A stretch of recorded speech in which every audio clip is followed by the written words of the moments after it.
The story of history is the story of invasions. One group of people moving into someone else's land and taking it. One nation ends, another begins.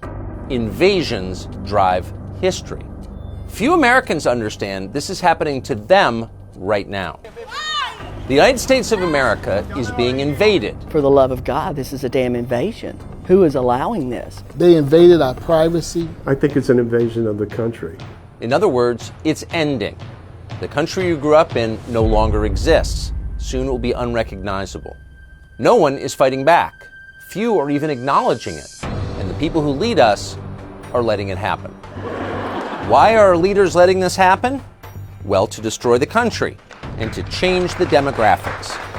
Who lives here determines what the country's like. This country is changing faster than you may understand. Americans are being replaced. That's not a conspiracy theory, it's a fact. In August of 2023, illegal immigration outpaced American births, a brand new population. Last year alone, over 3 million people came here illegally just over our southern border. The media won't tell you it's happening, but if you look around, you can see it, and you can see it most clearly in our cities, which are collapsing. We elect people to protect us. That's what politicians are paid to do. But they've done the opposite. They've sold us out, and they've crushed what our ancestors built. Take a look at our cities. They're hellish, and immigration is the reason. The city of Chicago was in tough shape even before Joe Biden opened the border. Now, parts of it are basically uninhabitable. Even the socialist mayor of Chicago says the city is breaking under the strain. Without real significant investment from our federal government, it won't just be the city of Chicago that won't be able to maintain this mission. It's the entire country that is now at stake. Chicago's politicians may complain about illegal immigration in public, but in private, they're paying for it with your money. They're spending more on illegal aliens than on their own citizens. They're doing this secretly. They're hiding it from the public. Our team uncovered a shadow terminal, for example, inside Chicago O'Hare Airport. Hundreds of migrants were being hidden there secretly. Our team pulled up with cameras rolling, and at first we didn't see much. The city erected a black tarp to hide what was going on. The motive was simple. They didn't want us to see it.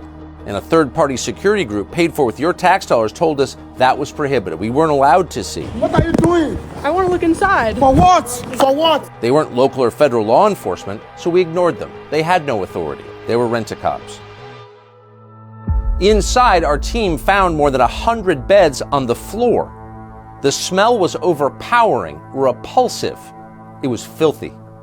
But it's not just airport terminals that have been given over to people who've come here illegally from the poorest countries in the world, without permission, criminally, and yet being supported in every detail of their lives by taxpayers. No, even police stations in Chicago have been turned into refugee camps. This is new video never seen before of what's actually happening inside Chicago's police stations.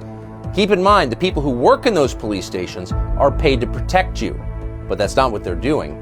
They're running refugee camps for illegal aliens.